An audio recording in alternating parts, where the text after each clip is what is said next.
Olá, graça e paz, amado irmão, amada irmã. Seja muito bem-vindo a mais um estudo bíblico com a temática da família. Eu sou o pastor Fábio, eu espero que você esteja bem.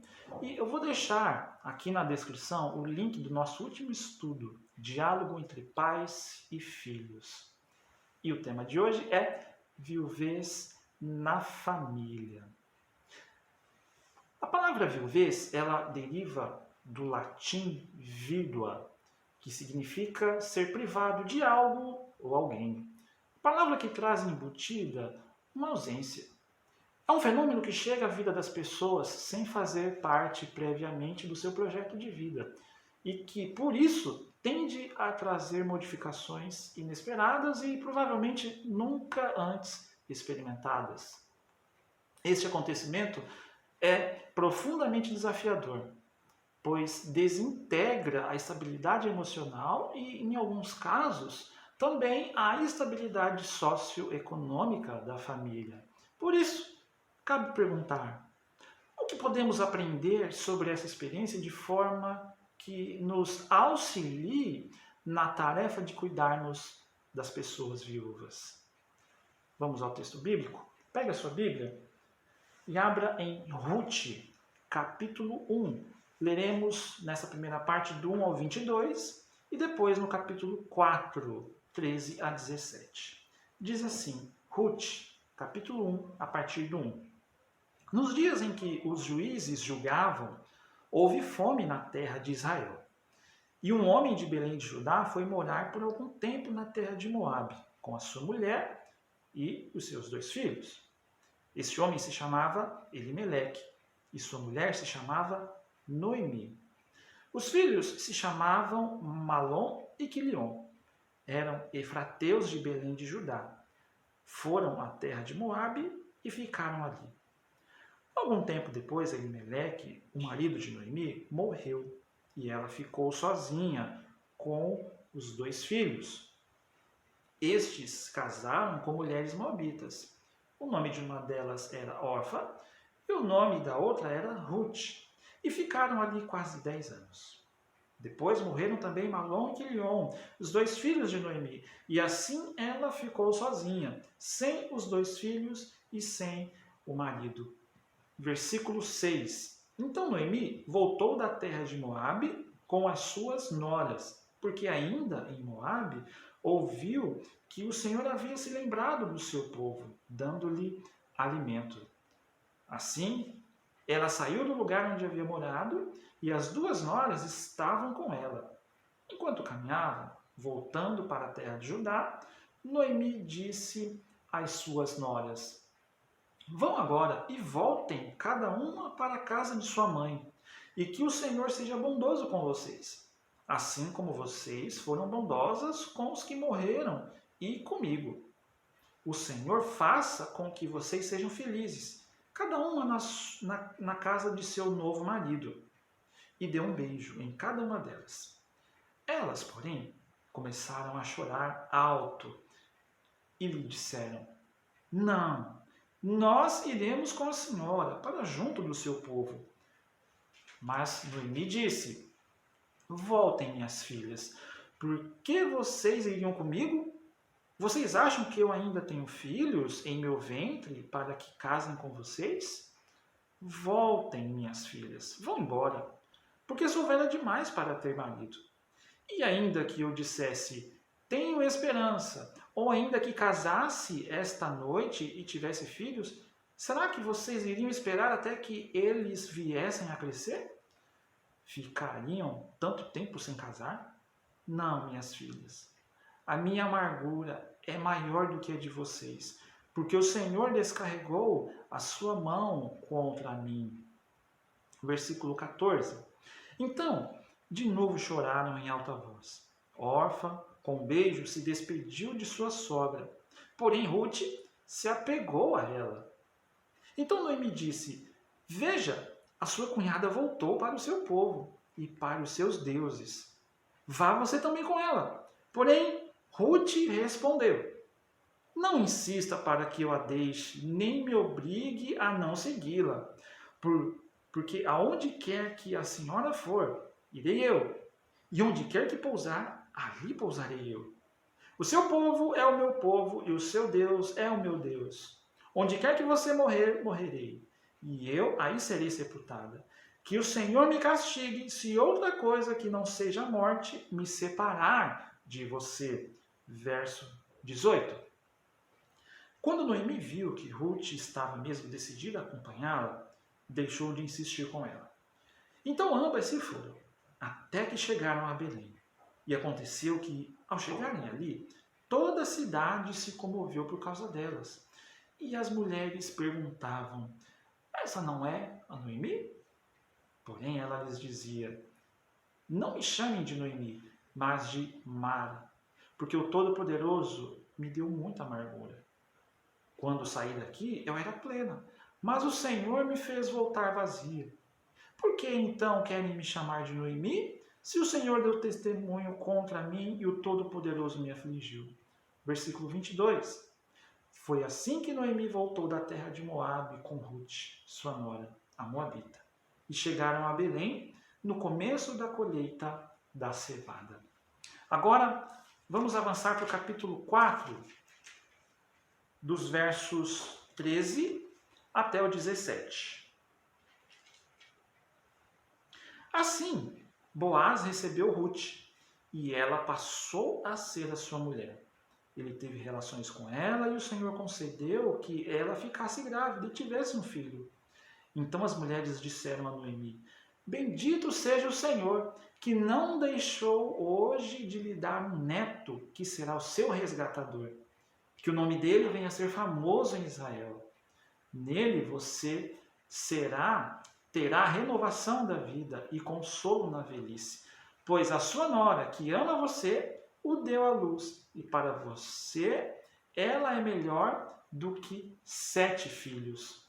Noemi pegou o menino no colo e passou a cuidar dele. Verso 17. As vizinhas lhe deram um nome, dizendo: nasceu um filho para Noemi, e o chamaram de Obed.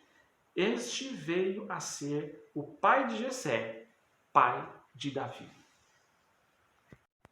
O objetivo do nosso estudo é aprender e descobrir, à luz da palavra de Deus, como ajudar alguém a superar um dos fenômenos mais dolorosos da atualidade, a viuvez.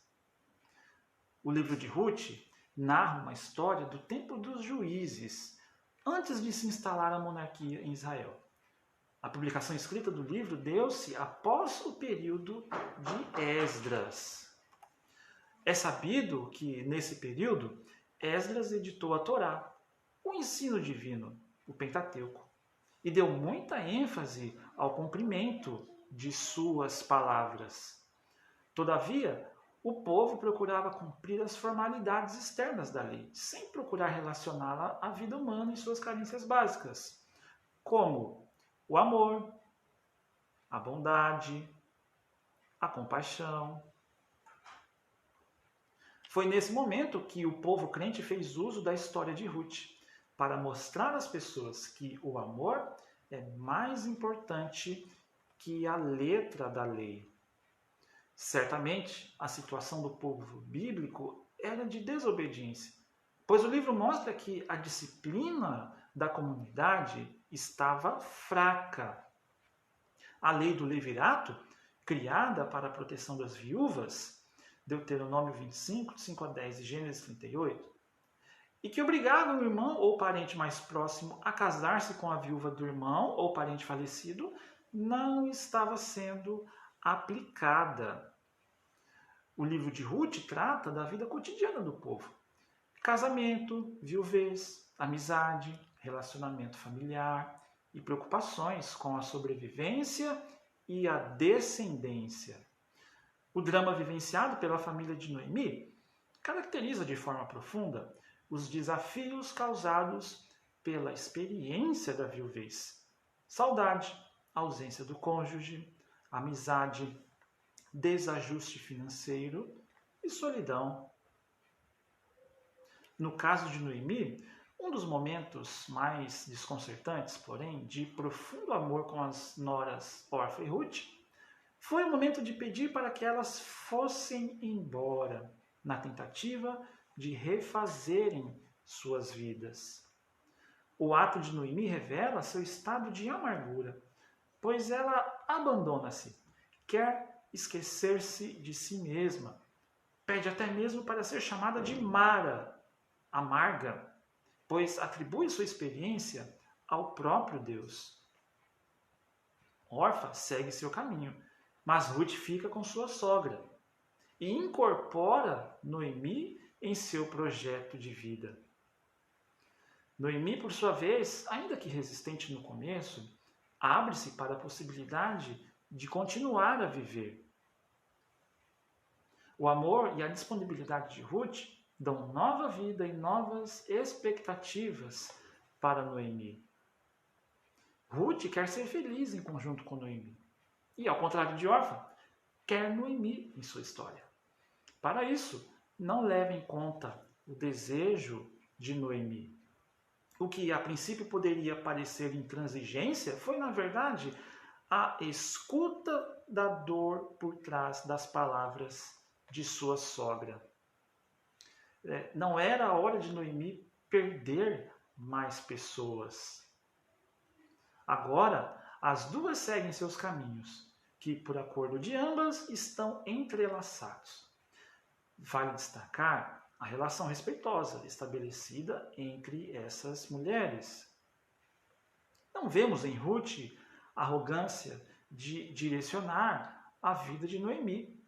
Ela está disposta a ajudá-la e não dominá-la. E demonstra respeito à sua sogra quando escuta suas palavras e acolhe sua experiência.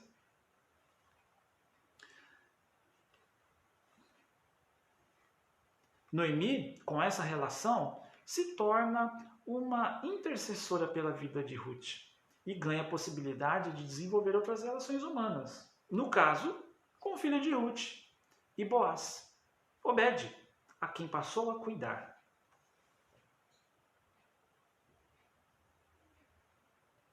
Dentre todos os eventos que ocorrem com as pessoas durante o seu ciclo vital, aquele relacionado com a morte de alguém muito próximo afetivamente é talvez o mais traumático e que deixa marcas mais profundas. E assim, a segunda parte do nosso estudo, Vivendo a Palavra, sobretudo, embora sabendo que todas as pessoas vão morrer um dia, isso não significa aceitar tranquilamente a experiência, Sobretudo porque a viuvez pode significar mudanças drásticas, como o enfrentamento da solidão, tristeza, modificação na forma de ver o mundo, quebra de planejamento a dois, medo do novo, culpa e raiva. Ruth significa amiga e companheira. E tem muito a nos ensinar no cuidado do processo da viuvez.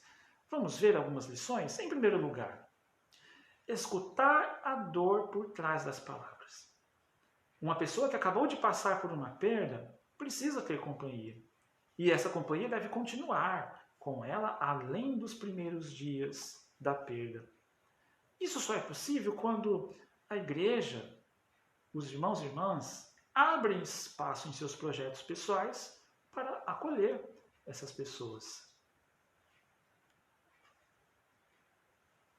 Em segundo lugar, um incentivo para continuar a viver. A viuvez provoca uma mudança de rotina. Aquilo que era feito a dois já não acontece mais. Da simples tarefa de se alimentar à participação em festividades. A ausência grita e pode, por vezes, imobilizar. Nesse sentido, tanto a família quanto a igreja precisam ser instrumentos de motivação para que essa pessoa encontre razões para seguir adiante. 2 exemplos estão aí. A atribuição de tarefas e a valorização pessoal são 2 das muitas coisas que podemos fazer para ajudar. E em terceiro lugar, cuidar não é dominar. Assumir o projeto de cuidar das pessoas viúvas pode ser tão libertador quanto opressor. Cuidar de alguém não significa eximi-lo das suas responsabilidades e ditar a sua conduta. Em alguns casos, a família e a igreja têm muita dificuldade em respeitar a decisão tomada pela pessoa viúva de casar-se de novo. Muitas vezes os filhos e filhas acabam formando uma barreira protetora, até certo ponto positiva, mas não saudável. No caso da igreja, por vezes, é o preconceito que gera recriminação. Toda pessoa, independentemente da idade, tem o direito de refazer as suas relações. Por outro lado, existe quem excessivamente induza a pessoa a um futuro casamento, mesmo a contragosto dela. É preciso entender que toda polaridade não é saudável. O mais importante nesse período da viuvez é ajudar a pessoa a passar por ele, sem perder de vista o fato de que ela terá que ressignificar a sua vida. A família e a igreja devem procurar meios de ajudá-la a despertar a sua capacidade de conduzir sua vida, encontrar forças para superar as dificuldades, resgatar e preservar o desejo de viver. Tome nota. Como superar e auxiliar alguém nesse processo da viuvez? O que podemos aprender com Ruth e Noemi? Em primeiro lugar, escutar a dor por trás das palavras. Em segundo, incentivar para continuar a viver. E em terceiro, cuidar não é dominar. E assim, para concluirmos o nosso estudo, sem o devido cuidado, o processo de viuvez, além de adoecer quem está cometido pela perda de uma pessoa querida, pode gerar o desequilíbrio de toda a família, especialmente quando ela também está sofrendo e, por isso, mesmo sem intenção, acaba não prestando o devido cuidado à pessoa viúva. As mudanças trazidas por este acontecimento podem desestruturar o cotidiano da família.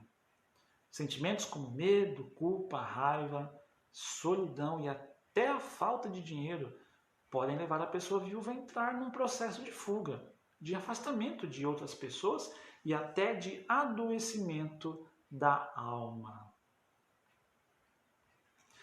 É preciso que tenhamos um olhar de cuidado, respeitando a dor da pessoa.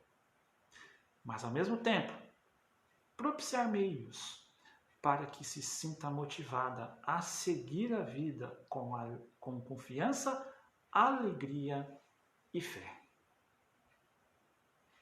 E assim o nosso próximo encontro, súplicas da pessoa idosa. Vamos estudar o tema da terceira idade e o texto bíblico será o Salmo 71. Eu espero que você tenha gostado, que Deus te abençoe toda a sua família. Se você ainda não é inscrito no canal, se inscreva e compartilhe esse estudo para abençoar a vida de alguém. Um grande abraço, Deus te abençoe e até o nosso próximo encontro.